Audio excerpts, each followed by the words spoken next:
سوف تعلمون كلا لو تعلمون علم اليقين لترون الجحيم ثم لترونها عين اليقين ثم لتسألن يومئذ عن النعيم. صلوات. اللهم صل على محمد وآل محمد.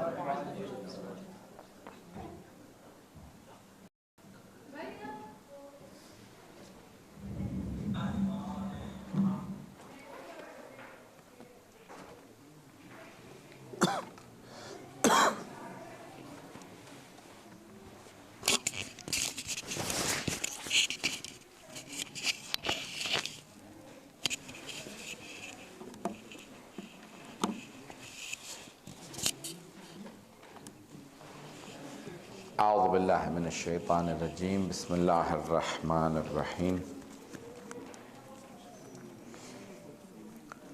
الحمد لله رب العالمين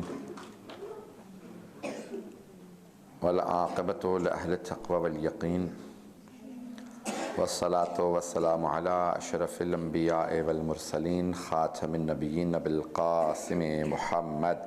اللهم صل على محمد وآل محمد وآله الطيبين الطاهرين المعصومين لا سيما بقية الله في الأرضين روحي وأرواح العالمين لتراب مقدمه الفداء واللعنة الدائمة على أعدائهم أجمعين من الآن إلى قيام يوم الدين. أما بعد، السلام عليكم جميعا ورحمة الله. The seminar will be in English and I'm talking on the topic of dual identity, a real issue for the youth. When we talk about identity, identity itself can be threefold for some people. One is your national identity. You all are Kiwis, as you call yourselves. That's something I learned in my visit to this country. So you're all people that belong to New Zealand. Some people say, no, we don't belong here. We belong to another country. How long will I speak for? An hour, half an hour, or can I speak for 1 full hour? Till Maghrib, and then they can ask questions after Maghrib. Okay. So first identity is your nationality. That is basic. Second identity, which is more important than the first identity, which is your religion. Which religion do you belong to? So we're all Muslims. And your third identity can be your school of thought, that we are followers of Ahlul Bayt alayhimus salam. So there are these three steps that you need to bear in mind when you talk about identity. Who do you identify yourself with? Who do you identify yourself to? These are all debates that are in psychology. How do you introduce yourself? In Britain these days they always say, what would you call yourself? Are you British? Are you British Pakistani, British Indian, British Afghani, British Iraqi? Or do you say, no, I am not British Pakistani, I am Pakistani? Yes, everyone? Do I have the sisters' attention as well? So the identity first is nationality. So there's a whole debate, even in Britain, in other countries, in US, Canada. Even in Pakistan, you have these debates still going on. Okay, everyone, so the people still continue having these debates. People still discuss, debate, argue with each other who you really are. I'm going to be talking about all of these at large, and if you want to make notes, and you can ask your questions after Maghrib. So I'll not take any questions because I may be answering your questions in my speech or in my talk. The first identity crisis, I would say, is your nationality. Okay? So who you really are. Many people may live here, and may still call themselves that we still belong to the origin or back home. Most of you are fairly recent in this country.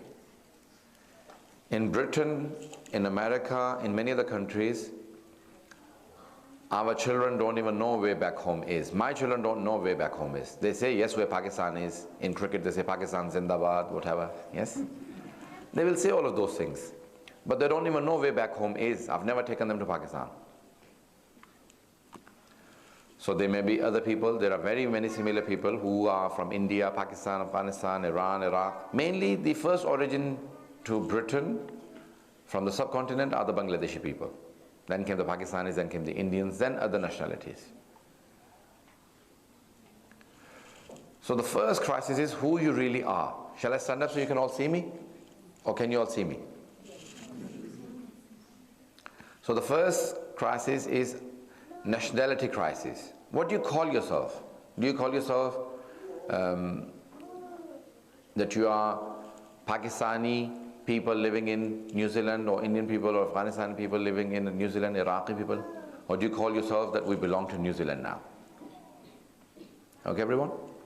So this whole debate. You will never be able to change the skin color. You will always remain foreign to many people, no matter how long you live here. I personally feel more British than Pakistani. Okay? But I will never become a true British person because of my skin color, because of having another language. Even if I wish to call myself as British. 50 years, two things very important, please pay attention to this. 50 years in Britain, most Pakistanis still say, Pakistan is our country.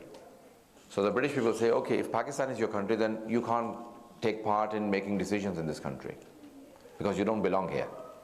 We'll make decisions for you. So don't make that mistake and say, well, you don't belong to New Zealand. You belong here and you need to take part in decision making. Don't let others make decisions for you. You make your own decisions. That's one. Number two, but do not forget your origin. Your origin always remains who you are. You will always identify yourself as something. New Zealand plus something.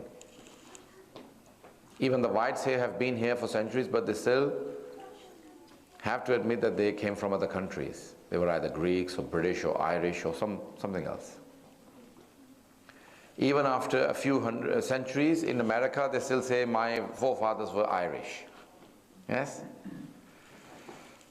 So your identity, even though they had the same skin color, they still have not completely blended in, and they say, yes, we are Americans, but we came from Ireland, or we came from France, or Britain, or whatever. So the first identity crisis will be your nationality. So you do belong here, but do not forget your origin. Why? Because of three reasons. Number one, your culture, our original culture, had many Islamic norms. When the Muslims came to the subcontinent, they went from Arabia to Iran to Persia, different countries, to subcontinent of India. They took many Islamic values with them. So our Asian culture has many, many Islamic values. Even though you may say, oh, it's cultural. No, there are many, many Islamic values in your culture. Okay? You have many manners and respect. The element of respect that still belongs to your culture. Okay? So that culture has to develop. It will take time before you develop that culture into English. It will take a long time before you develop. Many people who have no idea of Islamic culture, when we are talking in our majalis, they say, I don't understand the majlis. I only understand that, yes, some parts, but because there are so many Arabic words or Islamic culture, I don't understand fully.